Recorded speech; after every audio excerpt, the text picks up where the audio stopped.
ঘরে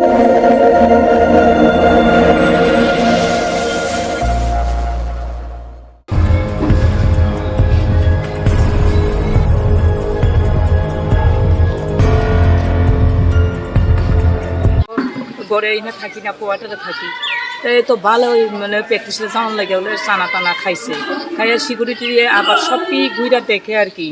সিকিউরিটি পুরো মানে সব মাঠে যাওয়ার পরে দেখতেছে না, তারপর কেউ অসুস্থ থাকলে আমি হোস্টেল সুপারে আমাদের জানাইলে আমি কেউ জট থাকলে আমি আবার আইয়া দেখি আর কি। ওই জানাইতে গিয়ে সিকিউরিটি দেখছে পরে আমরা জানাইছে আর কি, আমাদের জানাইছে পরে ওই তো জানাজানি হইলো, তারা মাঠের কোচ টোচ সব আছে, তারা আইছে। এমনি কোনো ঝগড়া টগড়া কিছু নাই, আপনারা এমনি কইরা চান সব ইনকোয়ারি কইরা চান, কোনো ঝগড়া জাতি নাই, পোলা মানে সব ভালো করে রাখি, তারা ভালোই আছে। আমরা হোস্টেল সুপার হিসেবে কোনো তারা বকাও না, কিছু না, ভালো মনেই থাকতে তারা ওই তারা ক্লাসমেট তারও জিগান না, কোনো কিছু তার কোনো অত্যাচার নাই। আপনি তো হোস্টেলের সুপার, হ্যাঁ, মানে আপনার আন্ডারেই থাকে, তো মানে কি কারণে কেন মরতে পারে এটা আমি কিচ্ছু জানি না। পোলা পানে তারা নিজের ঘরের পোলা পানই তারা কত মনের ভিতরে রাখে দেয়, আমরা এটা কিছু জানি। তারা মনের কথা আমরা কইব হোস্টেল সুপারে, তার মনের কথা তারা কিটা এটা হইতে কি আর কইব।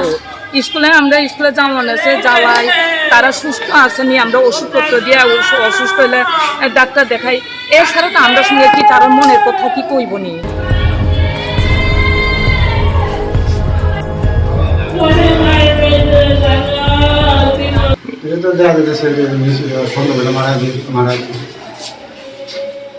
কি আমরা তো আমাদের তো চাইতে যে সম্ভব আমরা তো চাই যে সত্যতা মারা গেছে। এমনি কি মানে কারোর সাথে কোনো ধরনের মত তর্ক বিতর্ক বা কারোর কোনো শত্রুতা আমি আছে কি এখানে? এমনি তো আমরা বোনের সাথে কথা হয়ে কি কিছু পাইছেন?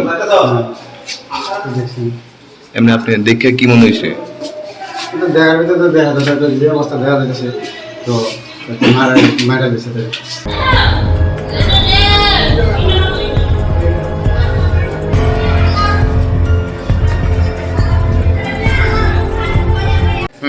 আজকে সকালে ত্রিপুরা স্পোর্টস স্কুল বাদারঘাট যেটা, ওইখান থেকে আমরা এখানে একটা হ্যাঙ্গিং ইনফরমেশন পাইছি।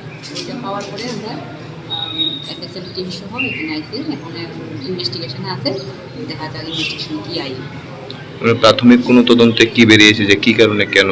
অ্যাকচুয়ালি আমরা এখন বলতে পারতেছি না, এফএসএল টিম কাজ করতেছে, দেখা যাক এফএসএল টিম আর টিএম এর পরে আমরা কিছু বলতে পারবো। মেয়েটার নাম কি আর বাড়ি কোথায়? মেয়েটার নাম সুপ্রিয়া দেবনা, অ্যাকচুয়ালি এখানে হোস্টেলেই থাকে।